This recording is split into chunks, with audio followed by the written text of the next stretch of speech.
Bismillahirrahmanirrahim. Assalamualaikum warahmatullahi wabarakatuh.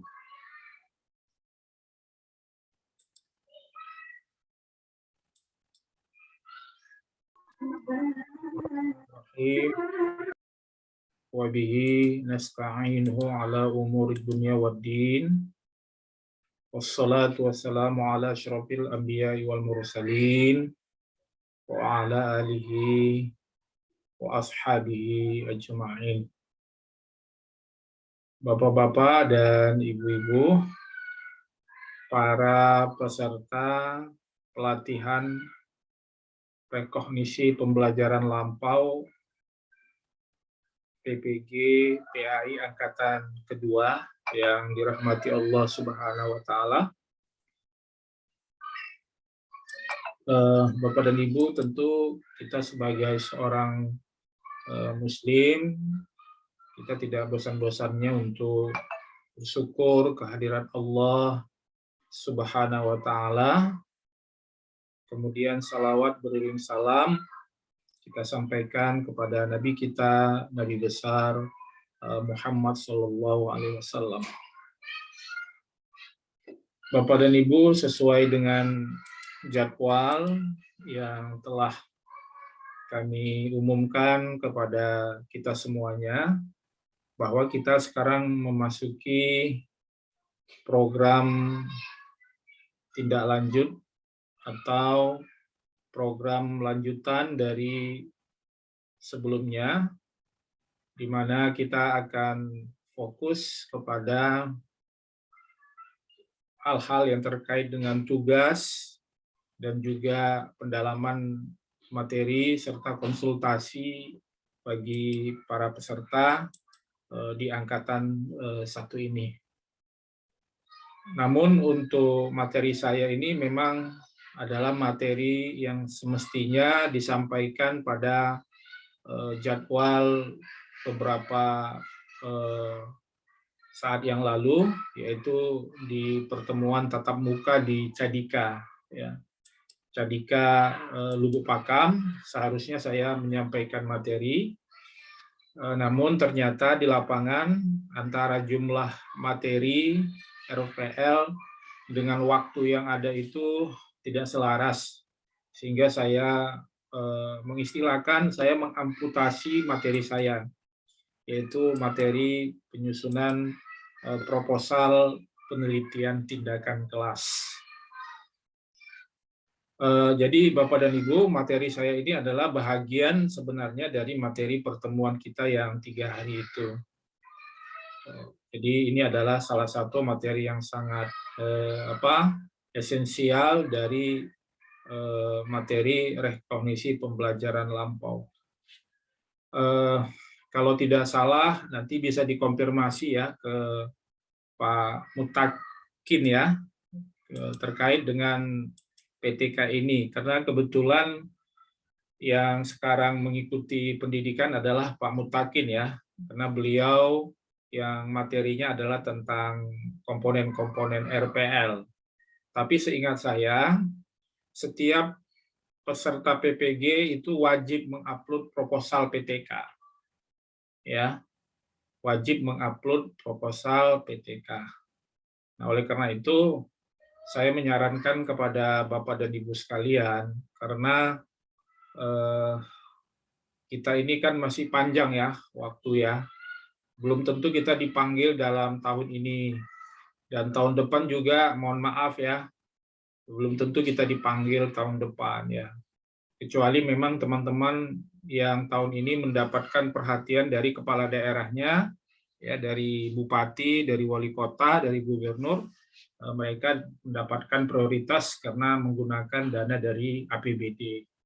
Sementara kita ini banyak berharap dari APBN, ya. Sementara kota dari APBN itu sangat terbatas sekali, Bapak dan Ibu. Itu nanti mungkin kalau ada yang ingin bertanya, kita akan coba untuk memberikan tanggapan-tanggapan. Tapi untuk sementara ini kita fokus dulu kepada proposal penelitian tindakan kelas.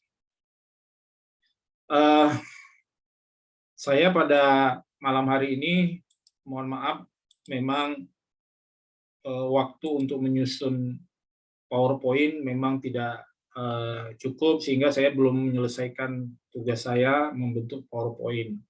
Tetapi materinya sudah ada, Bapak dan Ibu, yaitu tentang modul PTK. Ya, modul PTK itu nanti bisa diambil di Google Drive. Kemarin kita sudah menge-share link Google Drive di mana semua materi-materi kita ada di situ. Sebahagian video-video kita bahkan ya kegiatan-kegiatan kita di angkatan 1 ada di dalam Google Drive tersebut. Termasuk yang namanya modul PTK. Nah, Bapak dan Ibu mungkin pada malam hari ini perhatian Bapak dan Ibu tidak ke PowerPoint tapi kepada bagaimana Bapak dan Ibu memahami esensi dari PTK ini, terutama kerangka proposal PTK. Kebetulan saya tadi sempat juga mengambilnya dari modul, ya, tetapi saya akan memperkuat bagaimana sebenarnya penelitian tindakan kelas itu. Baik, Bapak dan Ibu, mungkin Bapak dan Ibu bisa fokus kepada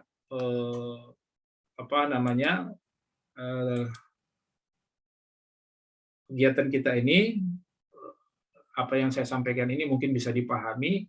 Yang pertama, Bapak dan Ibu, kita harus paham dulu ya, bahwa penelitian itu adalah merupakan satu upaya ya yang dilakukan secara sistematis ya dan ilmiah ya. Jadi penelitian itu adalah berasal dari kata riset ya. Research. Itu artinya Bapak dan Ibu adalah kembali ya, reformasi misalnya. Reformasi itu kan artinya kita kembali kepada format ya, kemudian rekonstruksi ya, kita kembali kepada bangunan yang awal ya kan. Kemudian rehabilitasi ya. Jadi itu menunjukkan kita berupaya untuk kembali ya. Nah, search itu artinya mencari ya.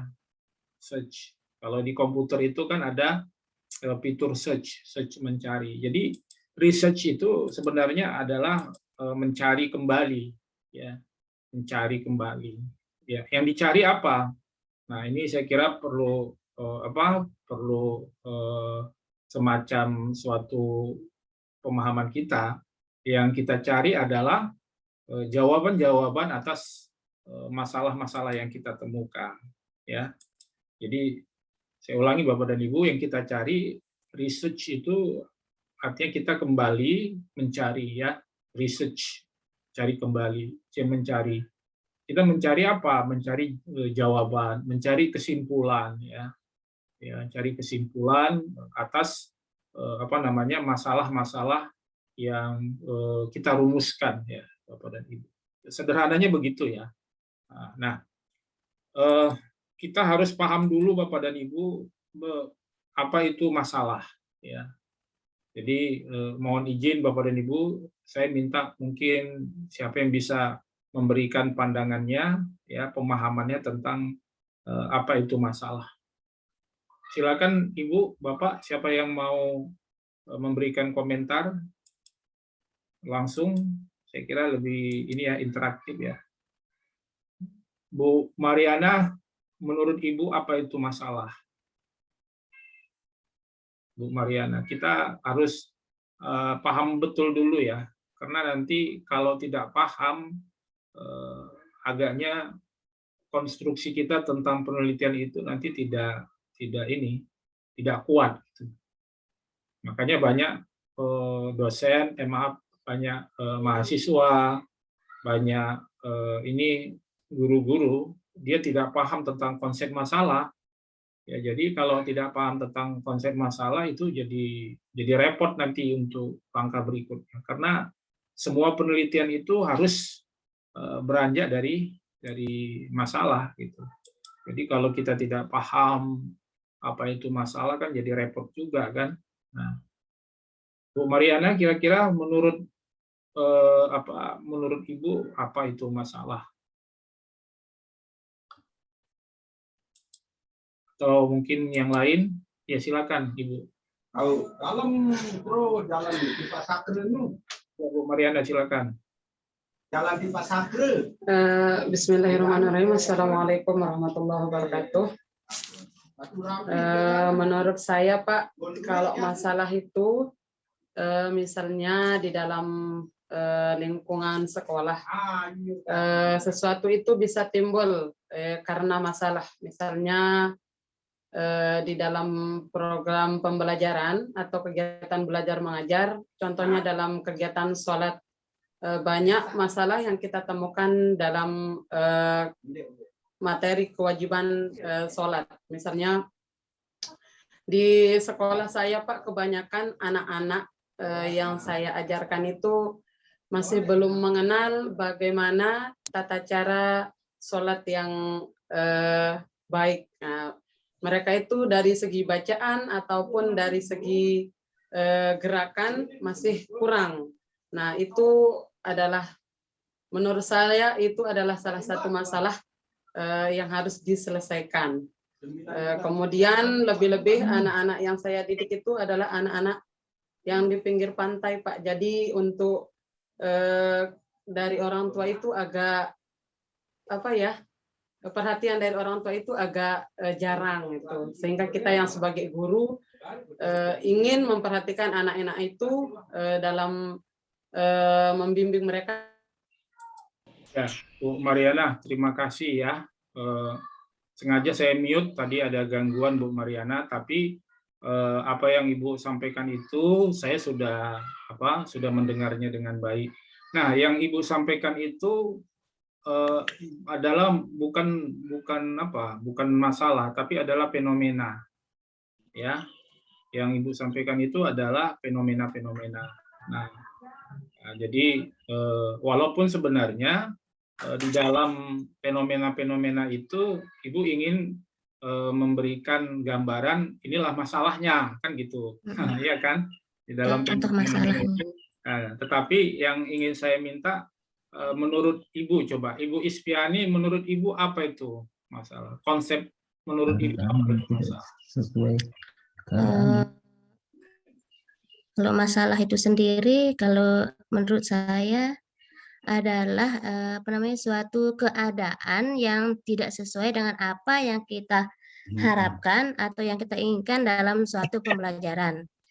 Seperti contoh yang tadi sama Bu Mariana itu termasuk contoh dari masalah yang dihadapi di suatu sekolah atau di suatu dalam kelas selama pembelajaran berlangsung. Jadi masalah itu adalah keadaan yang tidak sesuai dengan yang apa yang kita harapkan. Begitu, Pak. Terima kasih ya Bu Ani. Jadi terima kasih apa yang disampaikan oleh Ibu Mariana itu tadi terkait dengan fenomena, walaupun di dalamnya juga dia ingin mengatakan Pak ini masalahnya banyak gitu kaitannya dengan gerakan-gerakan sholat. Tapi yang disampaikan oleh Ibu Ispiani itu untuk melengkapi pertanyaan saya tentang konsep pengertian tentang masalah. Jadi masalah itu benar yang disampaikan oleh Ibu Ispiani, ya. Nah, tapi nanti terkait juga dengan yang disampaikan oleh Ibu Mariana. Jadi masalah itu Bapak dan Ibu, ya, ini tidak bisa tawar-menawar lagi. Kita harus paham, ya. Karena nanti masalahnya jadi kita sendiri yang jadi masalah kalau kita tidak tahu ya pengertian definisi dari masalah, kan kita sendiri yang jadi masalah nanti. Sementara kita mau mendapatkan jawaban-jawaban atas masalah. Sementara kita penuh dengan masalah. Jadi masalah itu Bapak dan Ibu adalah adanya kesenjangan antara apa yang disampaikan tadi oleh Ibu Ispiani benar sekali, ya, kesenjangan antara apa yang diharapkan dengan kenyataan, ya. Jadi terjadi kesenjangan antara harapan dengan kenyataan. Nah, atau bahasa antara das Sein dan das Sollen.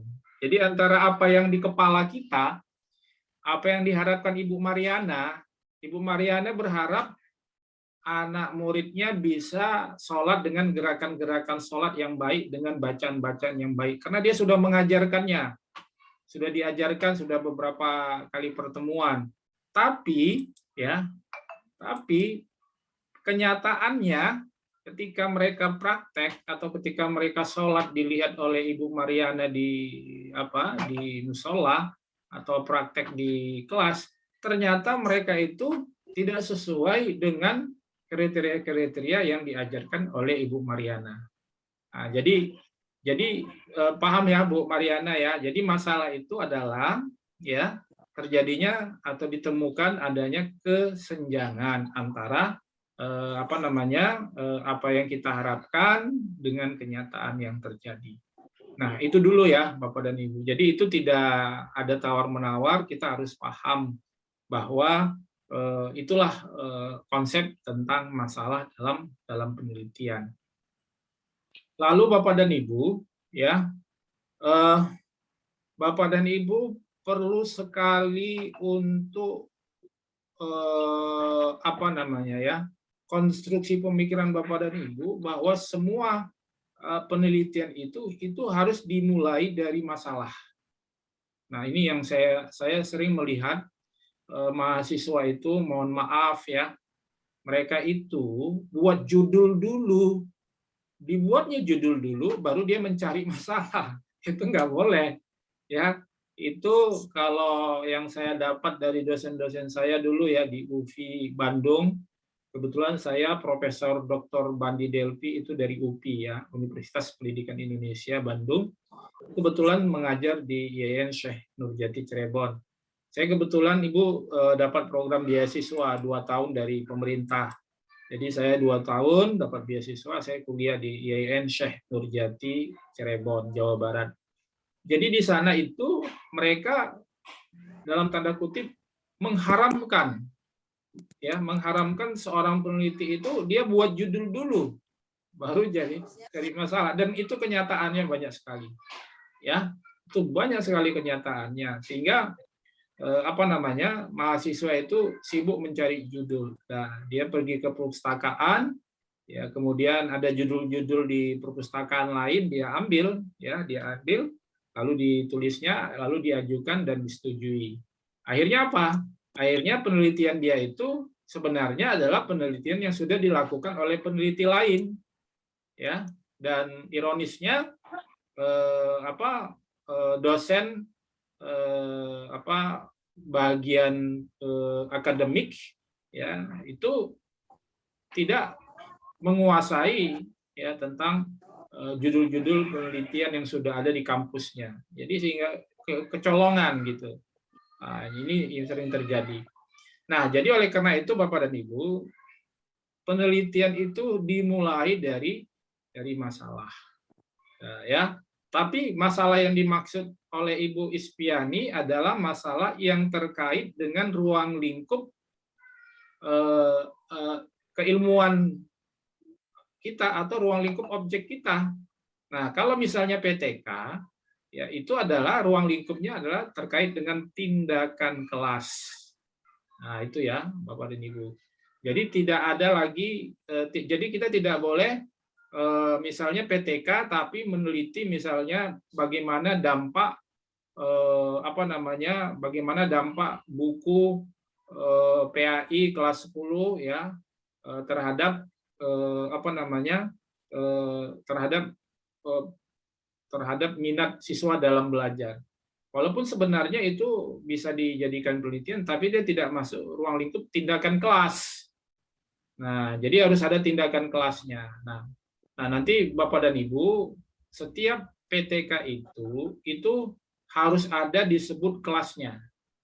Ya. Nah, itu yang membedakan ya dengan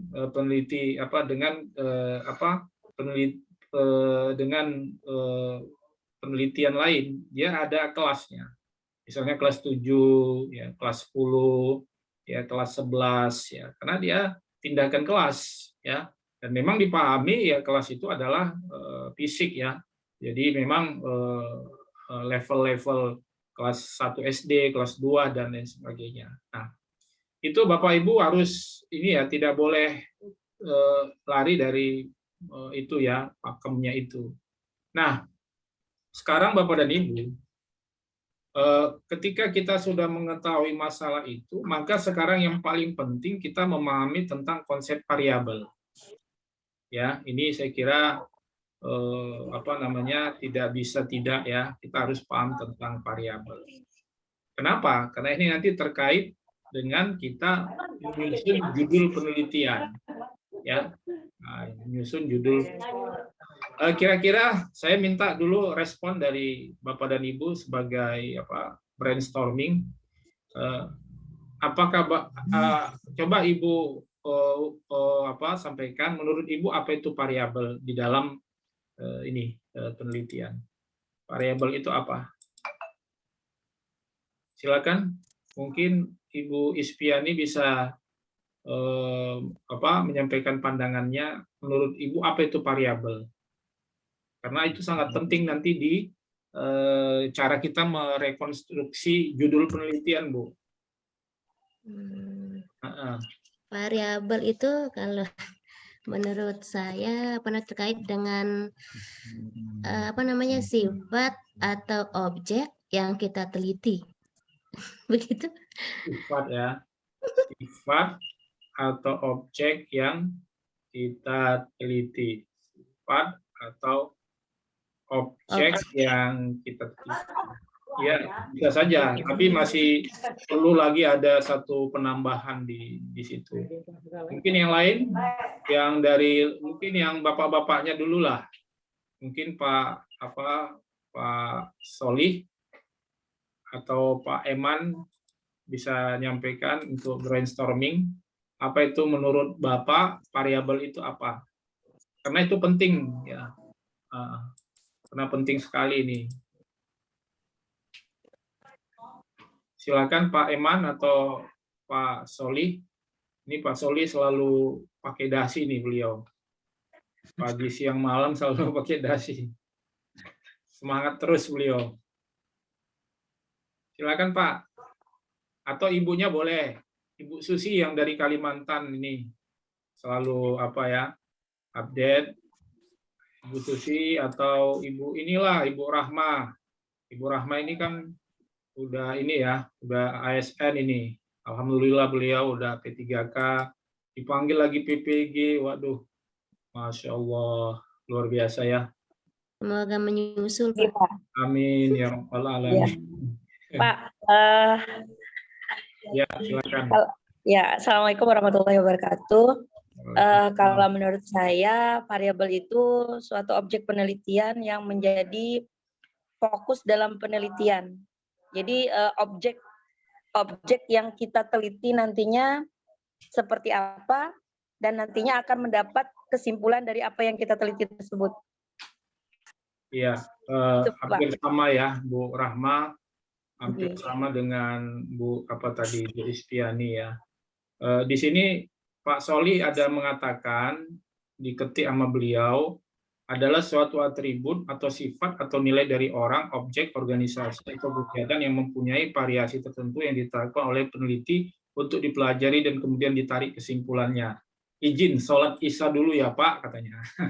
Ini di chattingnya. Jadi Pak Soli ini kayaknya dia mengutip dari ini ya, mungkin dari dari Google. Jadi dia langsung dapat dia redaksinya seperti ini ya.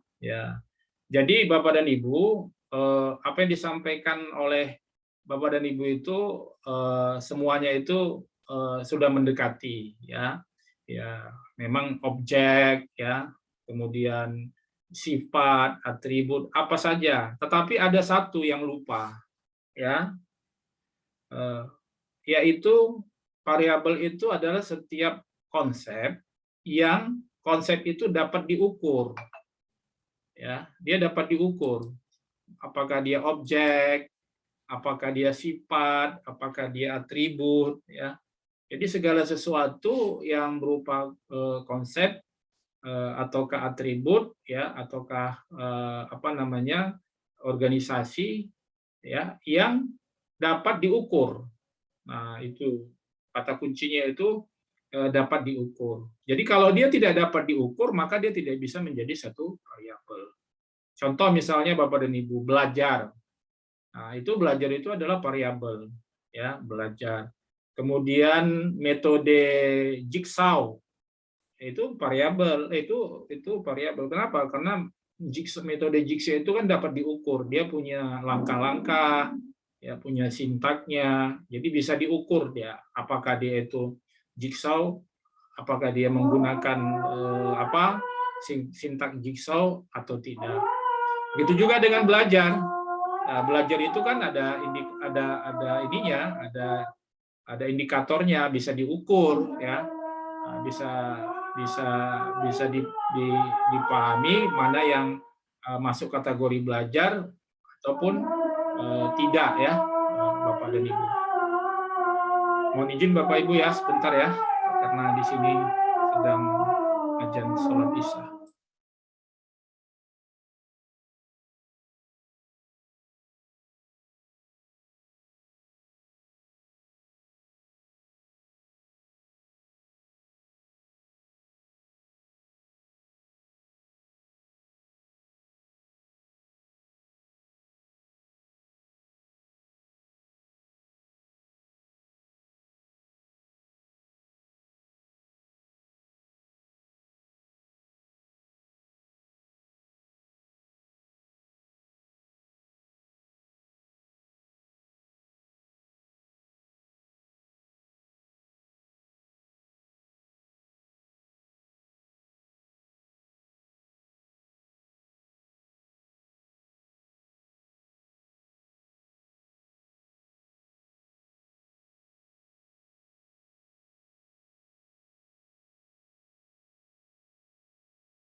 Baik, kita lanjutkan kepada Ibu ya. Tadi terkait dengan variabel. Jadi variabel itu adalah konsep atau atribut atau organisasi yang dapat diukur, ya. Jadi kata kuncinya di situ yang paling penting kita pahami adalah dapat diukur. Makanya nanti ketika kita membuat judul, itu variabelnya harus dapat diukur, ya. Maka nanti ada namanya variabel X dan variabel Y. Begitu kan Bapak dan Ibu ya? Variabel X dan variabel Y, variabel independen dan variabel dependen. Nah, kalau tadi itu sudah paham betul, masalah sudah paham, kemudian variabel sudah paham, maka Bapak dan Ibu, kita nanti masuk tahap berikutnya, ya. Nah, di dalam tahap berikutnya dalam suatu penelitian itu, Bapak dan Ibu, kita harus mencari masalah itu ada relevansinya dengan ruang lingkup tugas kita, ya. Dan kemudian penelitian yang kita buat itu dia harus terkait dengan harus ada nilainya, ya, harus ada nilai, harus ada manfaat. Jadi kalau tidak ada nilai itu nggak ada gunanya, Bapak. Kalau nggak ada nilai itu nggak ada gunanya, ya, nggak ada gunanya kalau tidak ada nilai. Oleh karena itu, bagi kita yang sadar betul tentang pentingnya penelitian ini dan juga kejujuran ilmiah, itu bagi kita, ya, yang namanya copy paste, yang namanya plagiat, itu bagi kita sesuatu yang sangat diharamkan. Kenapa? Itu menggambarkan tentang diri kita tidak ada nilainya. Ya, Bapak dan Ibu ya. Saya alhamdulillah mulai dari S1, S2 ya, buat skripsi, ya, buat karya tulis ilmiah, alhamdulillah saya tidak pernah plagiat, Bapak dan Ibu. Dan itu saya haramkan. Ya. Dan mungkin orang-orang yang plagiat itu mungkin itu cerminan juga ya, mohon maaf, dari satu karakter dan sifat kita sendiri yang sering munafik, ya kan? Kan munafik itu kan, kita mengatakan itu buatan kita, padahal itu bukan buatan kita, kan gitu. Ya, kita pakai topeng orang lain, bukan topeng kita, ya. Jadi bukalah topengmu. Jadi mudah-mudahan malam hari ini Bapak dan Ibu tambah semangat lagi ya untuk melakukan penelitian ini. Nah, kalau kita sudah paham itu, maka kita akan melihat apakah penelitian kita ini ada nilainya. Nah, nanti terkait dengan PTK, Bapak dan Ibu, itu nilainya itu nanti ditunjukkan bagaimana dampak dari tindakan kita ini mampu meningkatkan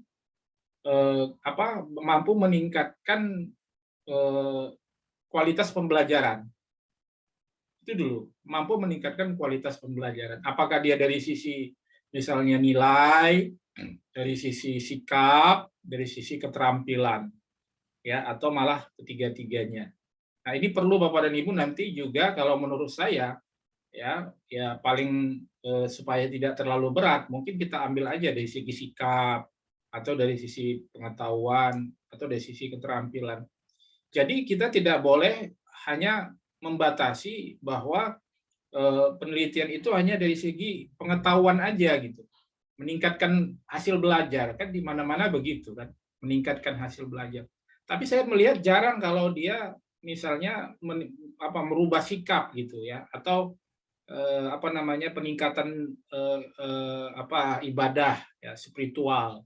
Itu juga bagian daripada tindakan kelas, apalagi dikaitkan dengan peran kita sebagai guru agama Islam, karena filosofisnya menurut Profesor Dr. Imam Tolha, ya, Profesor Imam Tolha adalah pernah jadi direktur pendidikan agama Islam di Kementerian Agama Islam, ya, direktur yang mengelola guru-guru pendidikan agama Islam. Bahwa pendidikan agama Islam ini ciri khasnya adalah keberhasilan seorang anak itu bukan dilihat dari pengetahuannya, tapi dari segi sikapnya, dari segi akhlak. Ya, akhlaknya bagaimana, sikapnya bagaimana, perbuatannya bagaimana, ibadahnya bagaimana. Itulah. Jadi oleh karena itu penelitian kita, saya kira tidak boleh kita terjebak di dalam satu ranah saja, yaitu ranah pengetahuan. Nah, itu saya kira sebagai satu catatan lah bagi kita, Bapak dan Ibu. Nah, kemudian Bapak dan Ibu, di dalam penelitian ini, itu umumnya Bapak dan Ibu ya adalah kita berupaya untuk meningkatkan tadi misalnya sikap, kemudian hasil belajar, kemudian keterampilan dengan metode dan model-model pembelajaran. Umumnya seperti itu. Ya, dengan metode dan model-model pembelajaran. Contoh misalnya tadi Ibu Mariana mengatakan bahwa anak-anak siswanya itu gerakan sholatnya itu ya, atau bacaannya itu ya, khusus sholat lah misalnya, itu tidak sesuai yang diharapkan, kan begitu Bu Mariana, ya kan, tidak sesuai dengan diharapkan. Dan itulah beliau menemukan satu masalah, yaitu masalahnya adalah anak-anak didiknya itu gerakan sholatnya, bacaannya tidak sebagaimana yang diharapkan. Nah, sekarang pertanyaannya adalah bagaimana agar gerakan anak-anak sholat itu dan bacaan sholat itu misalnya itu sesuai dengan harapan kita. Nah, bagaimana caranya?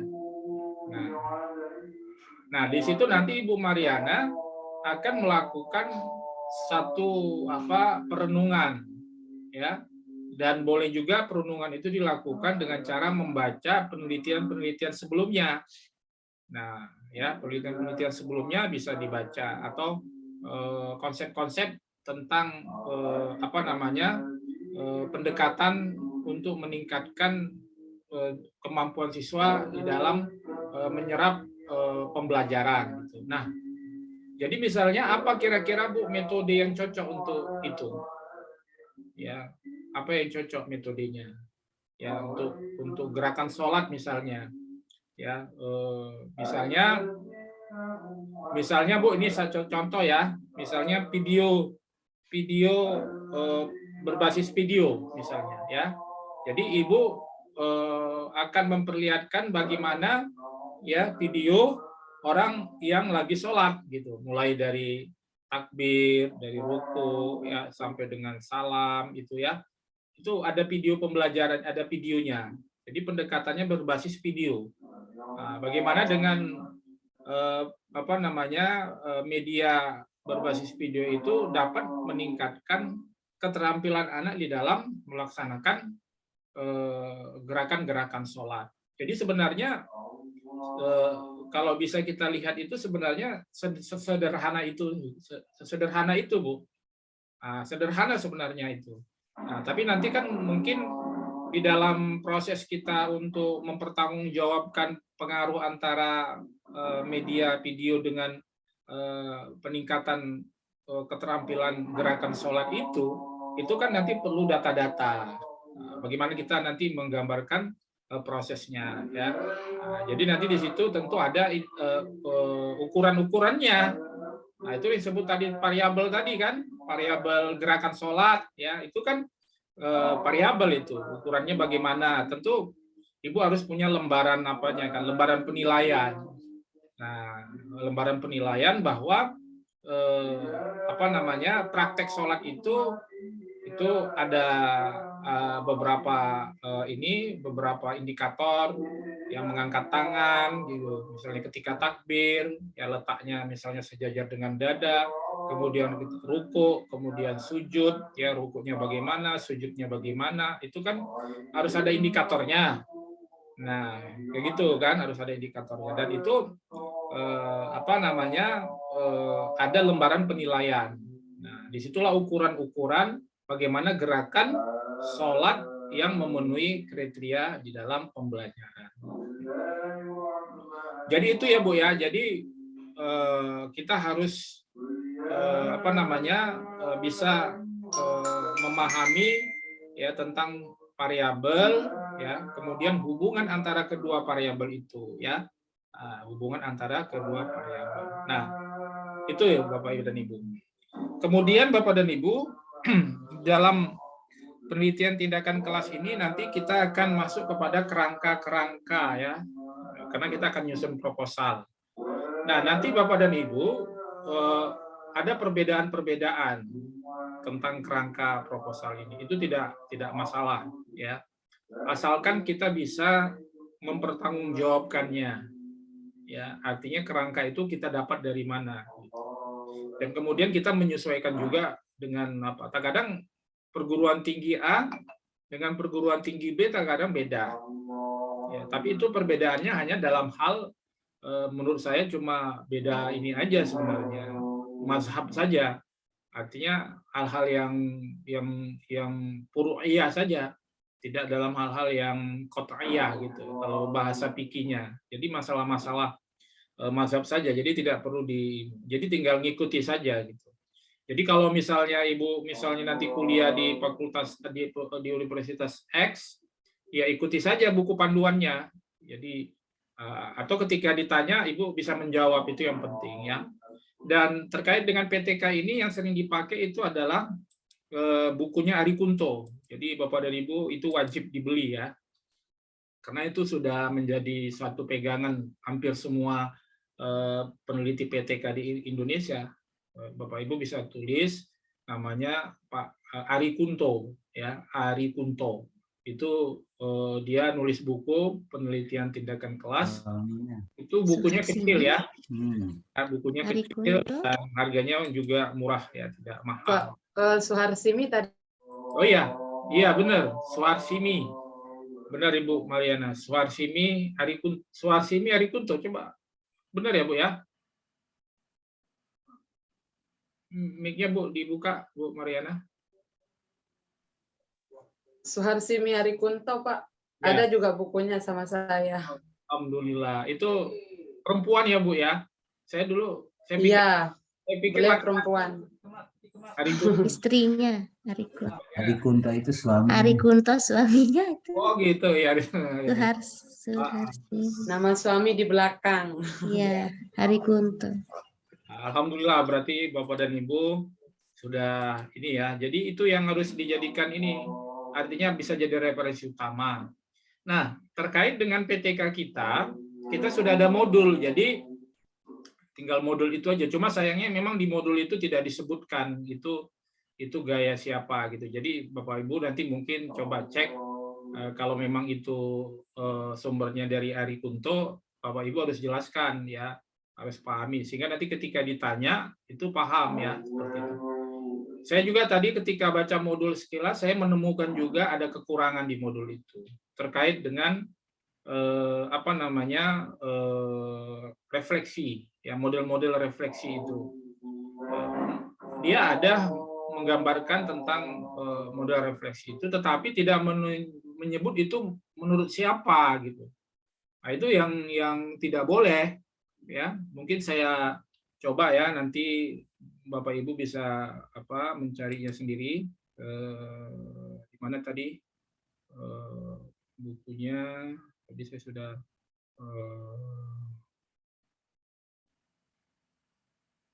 data PPG materi RTL kemudian Bapak Ibu udah buka ya apanya PTK-nya ya Bu Mariana udah buka Bu? Halo Bu Ispiani, apakah sudah buka Bu? Halo Ibu? Pak, bisa kita lihat PTK-nya di modul P3K itu? Iya, ini. Nah ini. Modul yang 10 itu. Soalnya kalau yang sudah kalau yang dikirim itu nggak bisa. Ya, nanti mungkin sama prinsipnya. Misalnya saya ingin menunjukkan saja, saya memang belum baca semua. Tapi misalnya seperti ini, nanti di dalam PTK itu Bapak dan Ibu, hukumnya wajib ada mencantumkan model ini, sirkulasi itu ya, Bapak dan Ibu. Memang kita nyebut ini bukan PTK. Nah ini Bapak dan Ibu, siklus, mohon maaf. Ya, jadi wajib Bapak dan Ibu ada siklus. Kalau ada orang bilang ini PTK, saya tinggal buka ini aja. Kalau nggak ada siklusnya, udah pasti dia bukan PTK. Karena ini merupakan keunikan, ya. Karena PTK itu karakternya kan tindakan-tindakan, ya. Jadi di sini, ya, ini siklus ini sudah dia sebutkan menurut siapa. Nah, disitulah saya sangat ingat sekali karena Profesor Bandi Delpi itu sangat marah. Ya, dia sangat marah. Kenapa? Apa ini menurut Anda katanya? Anda siapa katanya kan? Nah, jadi kita harus mencantumkan ya. Saya lupa memang ini model siapa, ada ilmuwan itu ya. Nah, jadi di sini dicantumkan ya siklus ini model A, model B gitu. Nah, karena nanti beda-beda kan. Nah, ini saya juga kalau melihat ini belum pernah saya ini lihat di PTK yang diajarkan ke saya. Mungkin ini dia kan nah itu yang jadi apakah ini dibuat sendiri gitu kan? Siapa yang membuat gitu. Nah, sehingga di sini nanti bermasalah. Basic konsepnya itu harus jelas. Nah, itu yang membedakan seorang peneliti dengan yang bukan peneliti, hingga nanti bisa dipertanggungjawabkan gitu. Karena kan orang yang membuat siklus ini kan orang-orang yang sudah dia terapkan dan dia sudah diakui kan model siklusnya itu, dan kita harus menghargai juga kan hasil model-model siklus yang ditemukan oleh ilmuwan itu. Nah, itu ya Bapak dan Ibu. Jadi kita harus paham betul hal-hal seperti itu. Baik, Bapak dan Ibu, sekarang saya akan masuk kepada kerangka proposal PTK. Ini kita memakai acuan dari modul tadi. Jadi saya hanya mengcopy paste saja dari modul itu ya, Bapak dan Ibu. Nah, kalau kita lihat dari sini Bapak dan Ibu, sebenarnya ini kan proposal ya. Nah, jadi proposal itu tentu pertama ada di covernya itu ada judul ya. Nah, judulnya itu yang seperti yang saya katakan tadi ya, wajib ada kelasnya ya. Nah, kelas berapa, mata pelajaran apa, itu wajib ya. Karena dia tindakan kelas, itu judul. Kemudian latar belakang masalah. Bapak dan Ibu, saya ingin bertanya kepada Bapak dan Ibu. Bapak dan Ibu ketika menulis latar belakang masalah, bagaimana pengalaman Bapak Ibu? Cara menulisnya bagaimana? Menyusun latar belakang masalah itu bagaimana? Saya coba brainstorm dulu dari siapa yang bisa jawab. Bapak dan Ibu kalau menyusun latar belakang masalah bagaimana? Silakan Bapak, Ibu yang bisa brainstorming kita untuk curhat pendapat. Ya. Curah pendapat. Menurut pendapat Ibu Mariana bagaimana? Ketika Ibu dulu waktu S1, Suaranya apa? Nggak jelas. suaranya nggak jelas. Halo? Iya. Saya ulangi, Bu. Saya minta pandangan Ibu, pendapat Ibu, bagaimana Ibu ketika menyusun latar belakang masalah itu, bagaimana Ibu menyusunnya? Adakah kerangkanya, atau cuma copy paste aja, atau bagaimana? Bu Mariana dulu waktu S1 ketika menyusun latar belakang masalah itu bagaimana? Bab 1, bab 2-nya bagaimana apanya? Kurang ingat saya, Pak. Maaf. Maksudnya paragraf 1, paragraf 2 itu. Nah, bagaimana ketika menyusun latar belakang masalah? Ibu apa? Ibu siapa yang bisa, Bu? Nah, ini yang saya kira saya akan sampaikan ya. Jadi, ketika Iya, kita Pak. latar belakang masalah itu ada rumusnya, Bu. Ada rumusnya, ada kerangkanya. Ya, kalau kita tahu rumus dan kerangkanya, kita gampang sekali kita membuat latar belakang masalah. Ya, bisa dalam hitungan menit aja kita bisa membuat latar belakang masalah. Selama ini kita membuat latar belakang masalah itu kan comot sana, comot sini ya, Bu Mariana ya. Iya kan? Iya kan? Comot sana, comot sini. Comot itu. Menjiplak. Iya. Kita ditanya bagaimana Anda menyusun latar belakang masalah, nggak bisa jawab. Iya kan? Nggak punya basic. Saintifiknya tidak ada. Ya, tidak ada saintifik.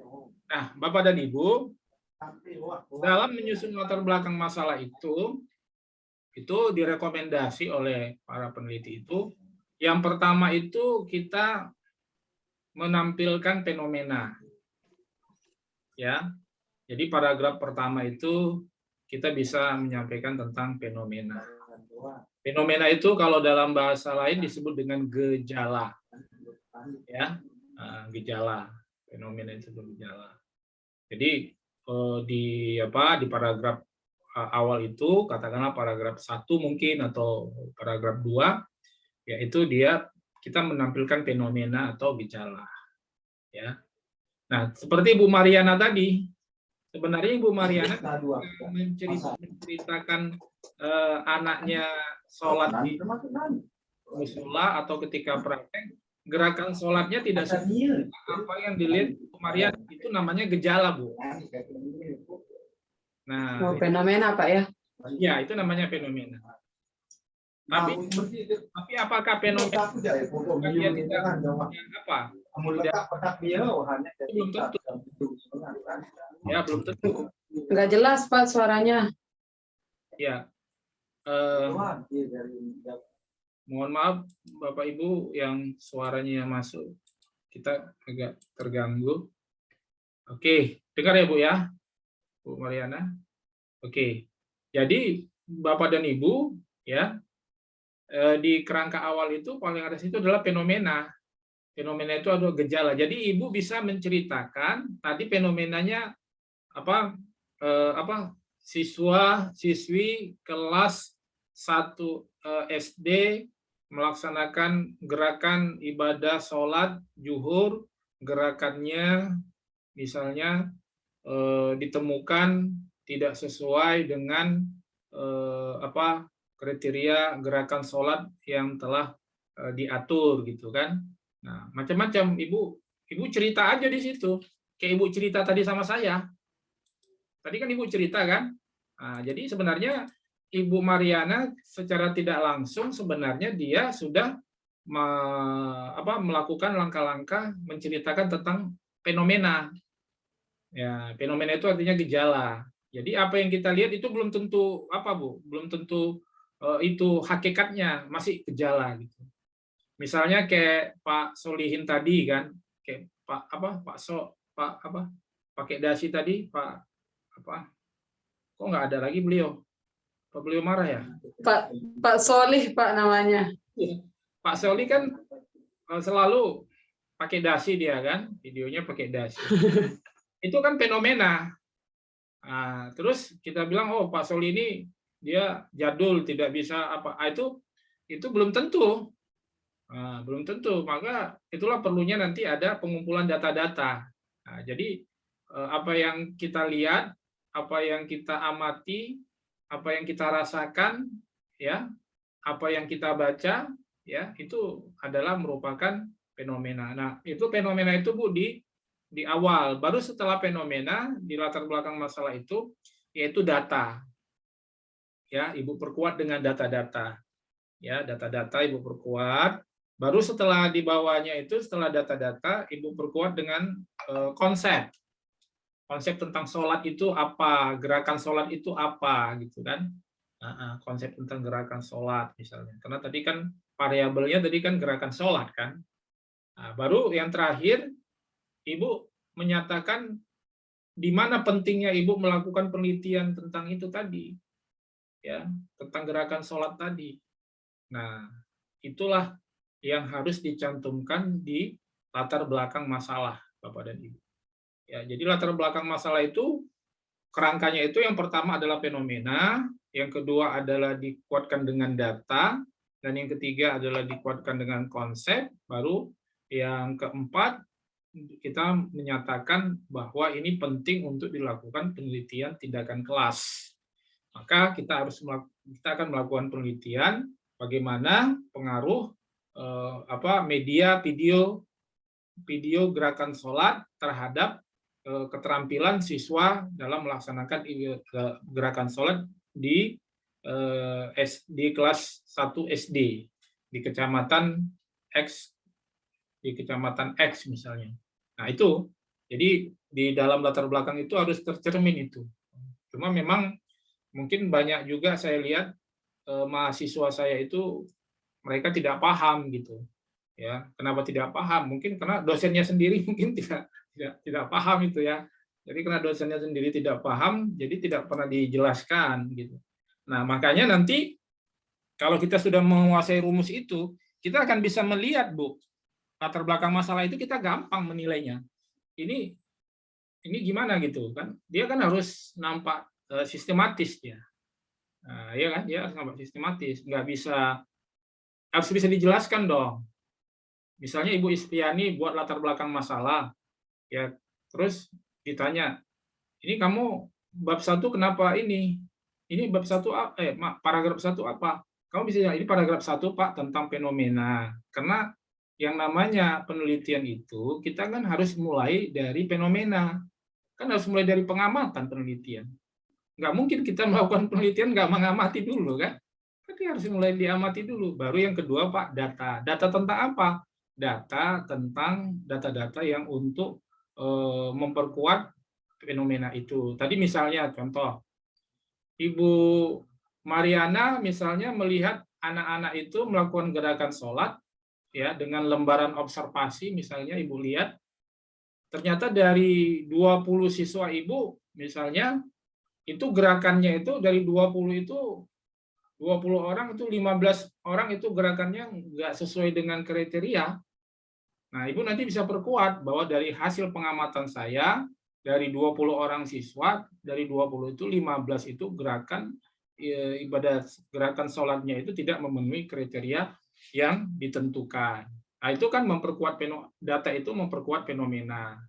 Lalu paragraf ketiga, konsep tentang gerakan sholat. Jadi pentingnya gerakan sholat itu sebagaimana yang disabdakan oleh Rasulullah, "Shollu kama ra'aitumuni usolli."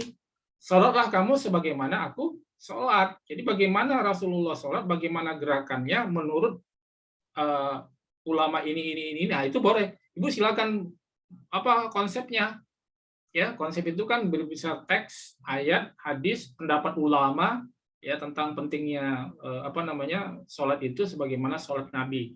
Nah, lalu di paragraf terakhir barulah Ibu mengatakan ya bahwa terkait upaya untuk meningkatkan keterampilan siswa dalam sholat itu, maka saya melakukannya ya dengan media berbasis video. Nah, dan itu penting saya lakukan agar langsung siswa itu bisa melihat. Kalau dengan video kan bisa lihat dan kemudian bisa diulang-ulang dan dia bisa juga melihat di rumah kan. Nah, jadi nggak perlu guru setiap saat harus menunjukkan bagaimana gerakan-gerakan sholat itu. Nah, dinyatakan di bawah itu bahwa penelitian tindakan kelas saya ini penting saya lakukan karena bla bla bla bla bla.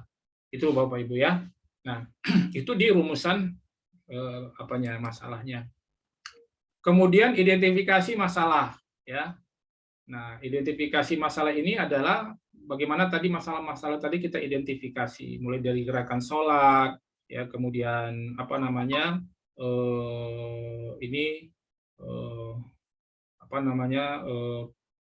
lain-lain yang ada di dalam judul penelitian kita itu.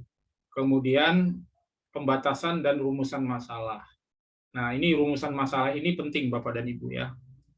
Rumusan masalah menurut saya sangat penting rumusan masalah. Tadi di awal saya menyampaikan bahwa penelitian itu dimulai dari masalah, bukan dimulai dari judul. Ya, saya ulangi Bapak dan Ibu, penelitian itu dimulai dari masalah, bukan dimulai dari judul. Jadi, kita harus memperkuat apa masalahnya. Bukan mengingat-ingat dan membuat apa judulnya. Nggak boleh. Ya, Bapak dan Ibu. Jadi kita dalam tanda kutip haram. Ya, haram kita memikirkan judulnya dulu. Tapi kita harus memikirkan apa masalahnya dan merumuskan masalahnya. Makanya kalau kita lihat orang-orang yang membuat film, Bu, itu kan orang itu terkadang judulnya kan belakangan. Ya kan? Dia buat film kan nggak judul dulu. Ya. Dia kan belakangan kan? Makanya kalau kita sudah tahu, kan kalau dalam buat film itu kan dia mungkin yang paling penting pesan yang mau disampaikan kan? Siapa tokohnya, ya pesan yang mau disampaikan gitu. Nah, misalnya ya tokohnya misalnya Kabayan gitu ya. Pesannya apa gitu. Kabayan apa ya misalnya? Kabayan itu gimana ya? Katakanlah Kabayan itu setahu saya orang kampung, kemudian mau merubah nasib ke kota gitu ya. Nah, itu nanti judulnya bisa dibuat belakangan judul itu. Ya. Yang penting tokohnya, karakternya kuat, kemudian pesan isi ceritanya apa dan pesan ceritanya apa. Jadi nanti di judulnya bisa aja dibuat misalnya udah siap filmnya, ya ceritanya sudah siap segala macam, bisa aja dibuat nanti judulnya Kabayan ingin merubah nasib, kan bisa, ya kan? Kabayan ingin merubah nasib atau judulnya misalnya Kabayan pergi ke Jakarta gitu kan dan lain sebagainya. Jadi judul itu belakangan Bapak dan Ibu. Jadi Ibu harus bisa mengkonstruksi rumusan masalah. Nah, Ya, rumusan masalah itu dia dimulai dengan pertanyaan. Ya. Nah, bagaimana cara merekonstruksi rumusan masalah itu? Ibu lihat variabelnya. Nah, ya, Ibu lihat variabelnya. Misalnya Ibu Mariana tadi, variabel pertamanya adalah gerakan sholat, ya kan? Nah, variabel pertamanya gerakan sholat, dan variabel yang pertama itu kita sebut dengan variabel independen. Kemudian bagaimana supaya gerakan sholatnya itu baik? Maka kita menggunakan video pembelajaran, ya kan? Bu Mariana menggunakan misalnya media berbasis video gitu, atau apa gitu, video media yang kita katakanlah media berbasis video ya, atau video pembelajaran ya. Nah, itu kan variabel kedua atau disebut dengan variabel variabel Y. Nah, sekarang Ibu tinggal merekonstruksi rumusan masalah dari dua variabel itu aja. Jadi nggak susah. Makanya saya terus terang aja kalau mau buat rumusan masalah, saya terus terang aja mohon maaf gampang sekali. Ya. Gampang sekali buat rumusan masalah. Asal kita tahu apa masalahnya dan apa variabelnya. Dalam hitungan menit saya bisa membuat rumusan masalah. Yang pertama, ya, untuk masalah Ibu Mariana, saya menyebut ya bagaimana gerakan sholat yang baik, ya kan? Bagaimana gerakan sholat yang baik? Yang kedua, apa itu pembelajaran berbasis video, ya kan? Yang ketiga, bagaimana dampak video pembelajaran terhadap meningkatkan pemahaman siswa terhadap gerakan ibadah sholat. Ya udah, itu aja. Ya, jadi minimal rumusan masalah itu ada 3. Yang pertama tentang gerakan sholat, yang kedua tentang video pembelajaran berbasis video, yang ketiga adalah bagaimana dampak penggunaan video pembelajaran itu terhadap gerakan pemahaman siswa tentang praktek gerakan sholat. Udah, itu rumusan masalahnya, Bu. Jadi sesederhana itu, ya, sederhana itu untuk rumusan masalahnya.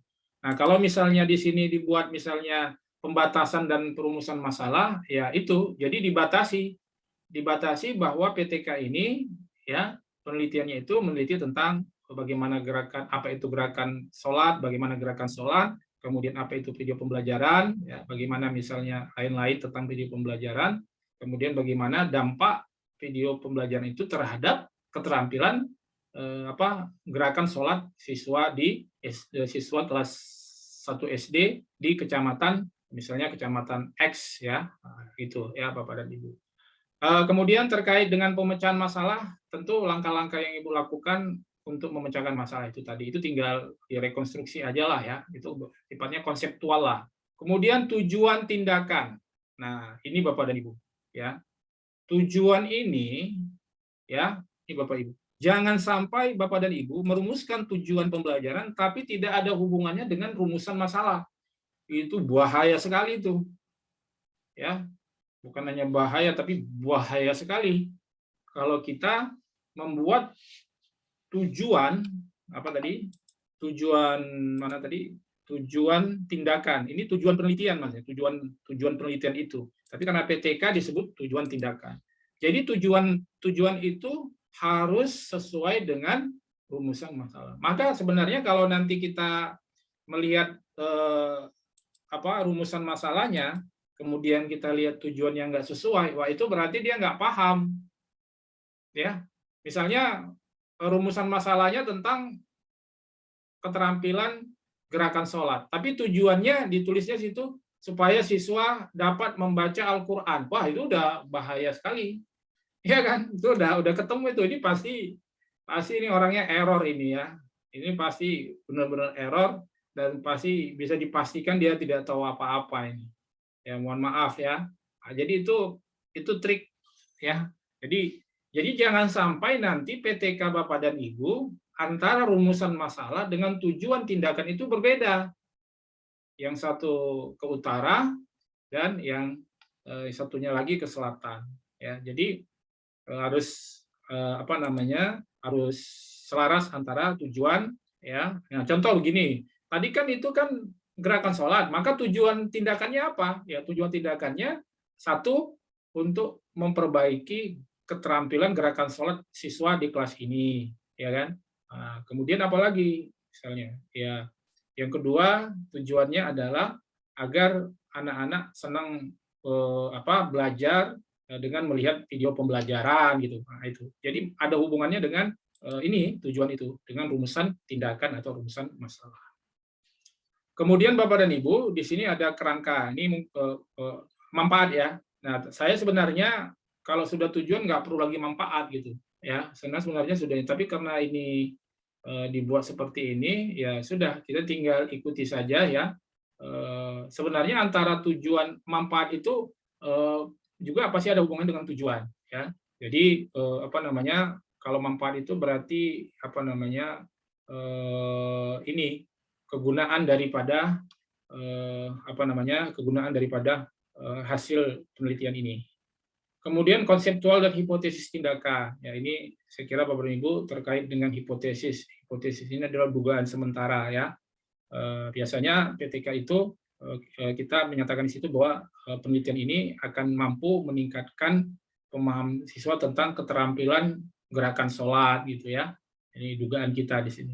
Kemudian metode penelitian, ya nanti menggunakan apa metodenya, nanti bisa kita pilih seperti misalnya metodenya misalnya observasi ya, metode observasi ya, mengamati siswa-siswi dan lembaran dan metode observasi itu kita melampirkan bagaimana lembaran observasi. Nah itu saya kira nanti Bapak dan Ibu itu bisa merujuk nanti misalnya ke lembaran observasi yang ada dari Kementerian Agama, misalnya praktek ibadah sholat itu kan ada lembaran observasinya ya untuk praktek ibadah sholat itu bisa dijadikan referensi ya. Kemudian mencakup unsur-unsur subjek dan objek penelitian ya itu tadi ya subjek dan objek penelitian itu saya kira kalau subjeknya ya guru itu sendiri, kalau objeknya itu adalah siswa ya. Kemudian rancangan penelitian kita nanti menjelaskan bagaimana rancangan penelitian kita.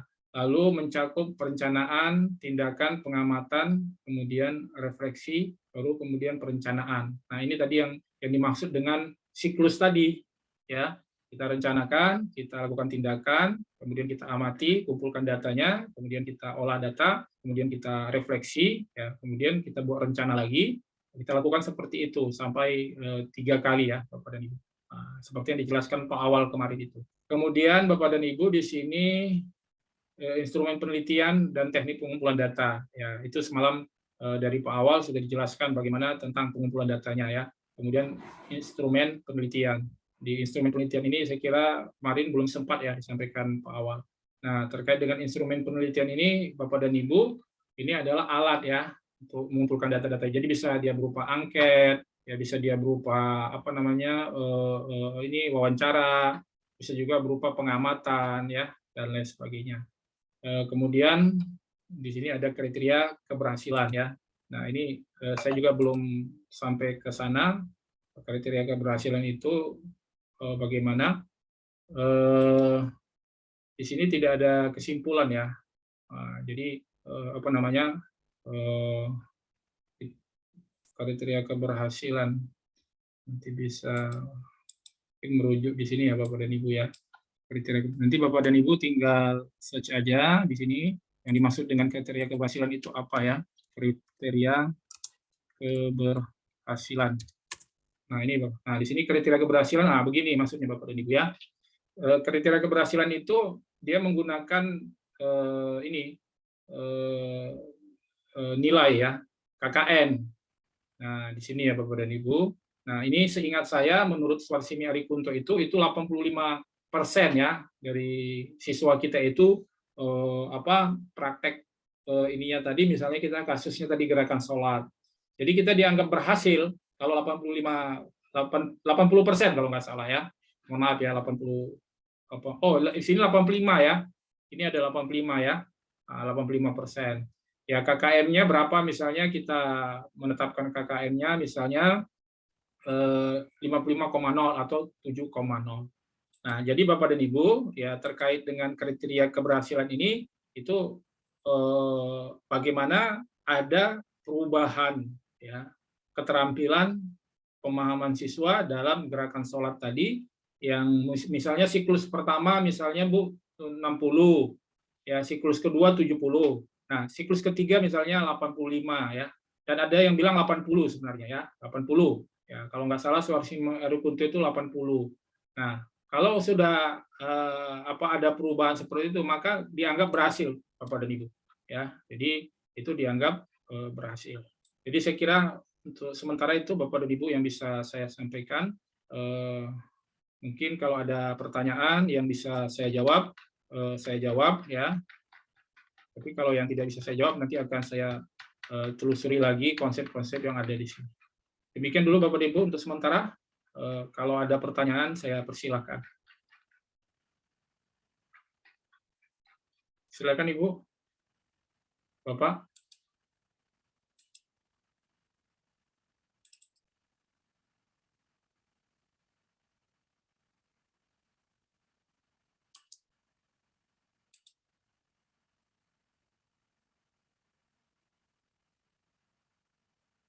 Oke, Bapak dan Ibu, kalau tidak ada, ya mungkin saya sedikit lagi ya ingin menyampaikan. Nanti saya kira penting ini, yaitu terkait dengan abstraksi ya, itu penting nanti di akhir ya ini. Nah, karena mungkin kita tidak ada lagi pertemuan ini ya, Bapak dan Ibu. Nah, ini saya kira nanti penting abstraksi ya, Bapak dan Ibu. Dan ini disusun nanti setelah penelitian ya, abstrak ya. Abstrak ini Bapak dan Ibu, ini harus Bapak dan Ibu memastikan di sini adalah identitas Bapak dan Ibu sekalian. Lalu di sini tujuan penelitian. Nah, ini tujuan penelitian. Baru di sini Bapak dan Ibu sebenarnya harus ada metode penelitian di sini Bapak dan Ibu. Nah, jadi penelitian itu metodenya apa gitu. Nah, baru di sini hasil penelitian. Saya ulangi Bapak dan Ibu ya. Ini dibuat sini tujuan penelitian ya. Ada juga Bapak Ibu dia buat sini latar belakang. Nggak apa-apa. Ya, latar belakang penelitian ditambah sini latar belakang penelitian ya. Misalnya ini latar, kemudian tolong dicatat ya Bapak Ibu di abstrak itu ya, jangan sampai nanti kita tidak punya rumus ya di abstraknya. Tapi ada perguruan tinggi langsung ke tujuan. Tapi saya ini buat model lain. Yang pertama nanti di abstrak ini harus ada latar ya. Latar ya, tolong dicatat ya Bapak Ibu ya. Latar, rumus atau kerangka abstrak. Pertama latar, yang kedua tujuan, yang ketiga metode tindakan, baru yang keempat hasil. Ya, nah ini Bapak dan Ibu ya, jangan sampai nanti di abstrak ini tidak ada. Nah, minimal ini, nah ini minimal ini tujuan, metode dan hasil. Tapi ada juga dia mencantumkan latar. Nah, di sini Bapak dan Ibu, kita tes ya. Ini kita coba ya. Ini saya belum baca ini, tapi ini sekarang hasil ya. Nah, hasil ini itu dia diambil dari kesimpulan Bapak dan Ibu. Ya. Hasil ini diambil dari kesimpulan. Dan Bapak dan Ibu harus memastikan bahwa deskripsi dari hasil itu dia harus menjawab rumusan masalah. Nah, ini misalnya kita tandai merah ya. Nah, Bapak dan Ibu, kalau nanti hasil penelitian ini tidak menjawab rumusan masalah, berarti dia sudah menyimpang dia, udah nggak relevan lagi dia, udah kemana-mana dia ini, ya. Nah, jadi kita lihat misalnya di sini upaya meningkatkan hasil belajar, berarti variabel x-nya adalah ya Hasil belajar. Kemudian variabel y-nya adalah metode gallery walk. Dan ini yang disebut tadi variabel kan. Nah, sekarang kita lihat di sini bagaimana pengaruh metode gallery walk ini terhadap meningkatkan hasil belajar akidah akhlak. Hasil penelitian ini, metode pembelajaran gallery walk dengan meningkatkan hasil belajar siswa dan nilai ketuntasan pada prasiklus prasiklus maksudnya sebelum siklus ya, itu 34,62 ya. Nah, ini prasiklus ini itulah tadi fenomena pengamatan awal. Jadi Ibu mengamati, nah, inilah prasiklus tadi. Kemudian setelah diterapkan metode gallery wall tadi, kalau Ibu yang dari NTB tadi metodenya apa? Video pembelajaran ya kan? Video. Berbasis video. Nah, itu ada peningkatan di siklus 1. Peningkatannya seperti ini. Nah, baru yang kemudian dilakukan lagi refleksi, nah, kemudian buat perencanaan, kemudian melakukan tindakan lagi, ternyata dia meningkat. Nah, ini 87,1. Nah, ini Bapak dan Ibu. Ya. Nah, 87,1. Nanti kalau misalnya Bapak dan Ibu mau buat 80 nggak apa-apa. Asal nanti di dalam proposal itu atau di dalam PTK itu Bapak Ibu memakai misalnya, ini mohon maaf ya, mungkin saya lupa gitu. Konsep Ari Kunto. Ari Kunto misalnya bilang 80 ya, maka itu harus dicantumkan. Kalau memang 85 ya, itu ikutinya 85. Saya lupa di situ ya, Bapak. Tapi artinya berbasis konsep gitu, berbasis teori ya. Jadi bukan berdasarkan keinginan kita gitu. Nah, itu. Nah, di sini kita lihat kan ada peningkatannya. Nah, dengan demikian Bapak dan Ibu, nah ini sudah dianggap bisa diterima. Itu terkait dengan abstrak. Nah, nanti kalau kesimpulan juga begitu Bapak dan Ibu. Kesimpulan itu harus menjawab rumusan masalah ini. Kalau ini kan rumusan masalahnya pasti ada 3, nggak mungkin rumusan masalahnya 2. Nah, kenapa saya mengatakan rumusan masalah 3? Karena kita sudah memahami tadi apa yang dimaksud dengan variabel. Jadi kalau kita tidak paham variabel, kita tidak bisa mengatakan rumusan masalahnya apa. Udah pasti 3. Nggak mungkin rumusan masalahnya ada 2. Karena kan kita mau melihat dampak metode gallery wall dengan meningkatkan hasil belajar. Nah, itu saya kira kenapa kita harus penting memahami tentang definisi variabel tadi.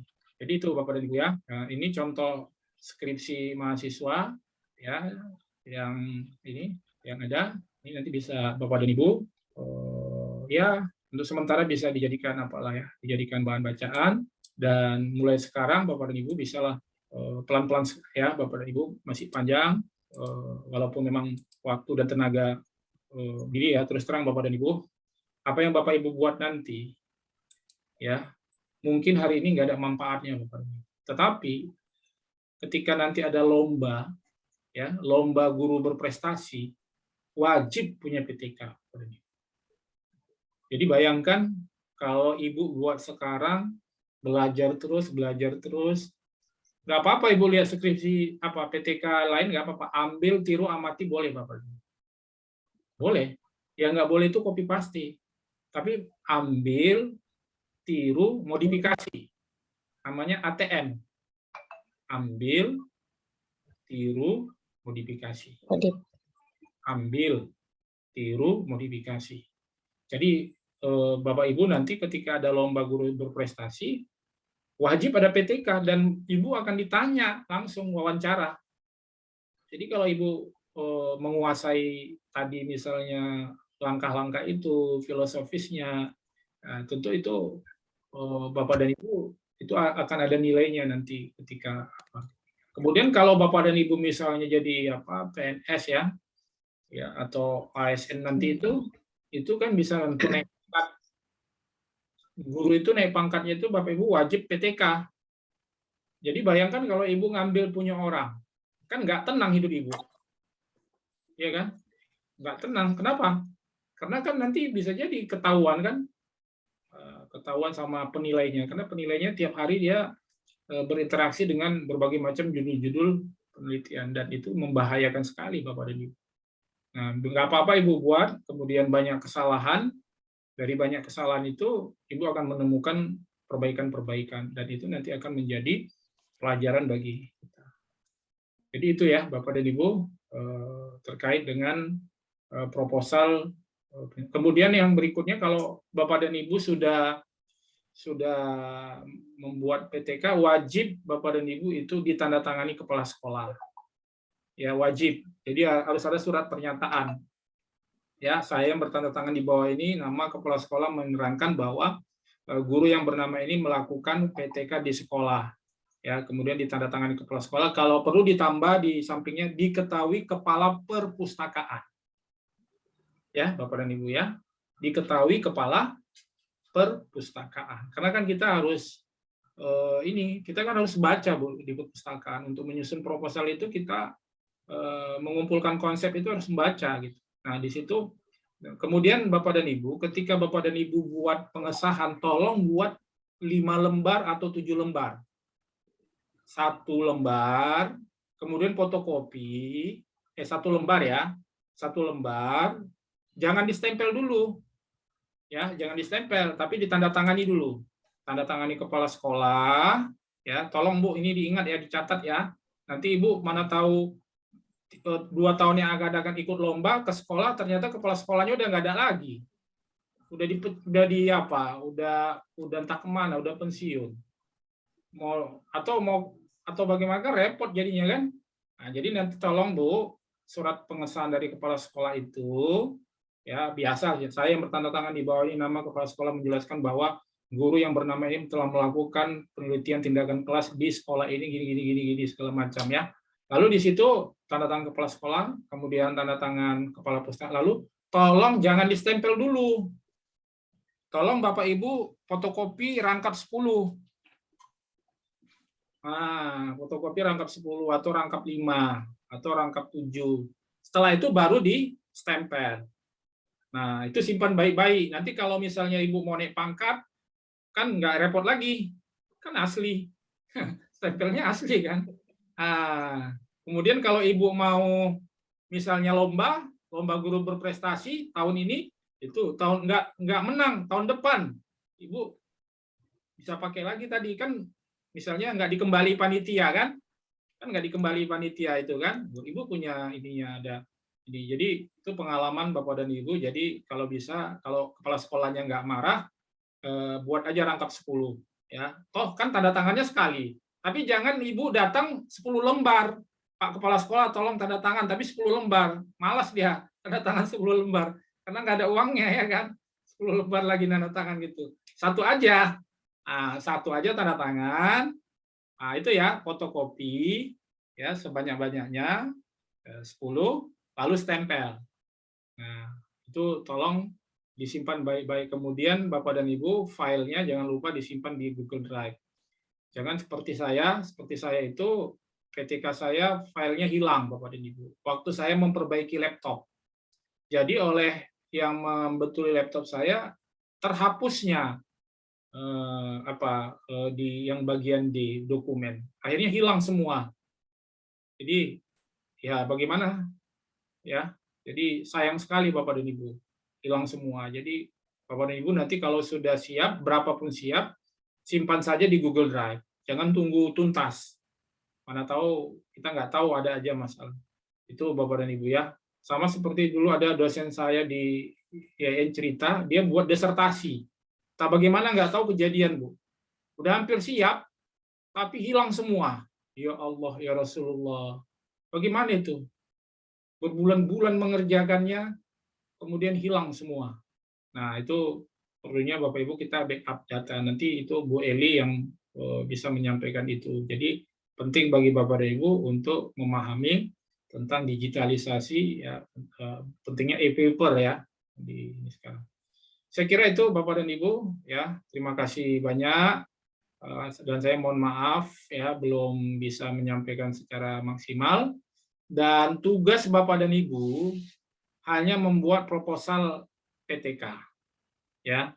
Ibu boleh ambil dari proposal orang lain, tapi ambil tiru modifikasi ya, ambil tiru modifikasi, ambil tiru modifikasi. Contoh Bu Mariana tadi dia udah menemukan masalahnya, yaitu tentang gerakan sholat.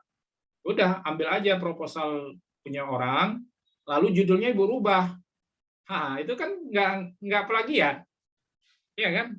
Kan tidak plagiat itu. Judulnya Ibu rubah. Metodenya, medianya kan beda sama di situ. Cuma nanti memang Ibu harus kerja keras di konsepnya. Kan konsepnya beda. Nah, kalau misalnya di sebelah tentang baca Al-Quran, kan Ibu nggak bisa pakai itu konsep baca Al-Quran. Nah, nanti pelan-pelan lah Ibu ikuti aja alurnya itu. Nggak apa-apa. Dari situ nanti Ibu bisa tiru. Cuma nanti kan kontennya beda gitu. Nah, insya Allah nanti Bapak dan Ibu ya pelan-pelan. Kemudian di proposalnya, kalaupun misalnya katakanlah masih sedikit daftar pustakanya juga nggak apa-apa sih, tapi minimal ya 5 lah ya Bapak Bapak dan Ibu ya, minimal 5. Dan dihindari Bapak dan Ibu daftar pustaka itu dihindari, jangan didominasi oleh Bapak dan Ibu, didominasi oleh ngutip dari internet ya. Jangan didominasi, boleh ada 2, ada 3 boleh. Jangan misalnya 10 literatur itu 7 itu dari internet, baru yang sisanya cuma 3, berarti kan dia nggak punya literatif, dia nggak punya literasinya lemah ya, literasinya lemah. Jadi kalau bisa bukunya ada 7, kemudian kutipan dari internet ada 3. Nah itu ya. Gimana Bu? Oke, saya kira itu ya Bapak dan Ibu untuk sesi ini tutup dengan baca lafaz hamdalah. Alhamdulillahirabbil alamin. Assalamualaikum warahmatullahi wabarakatuh. Waalaikumsalam warahmatullahi wabarakatuh.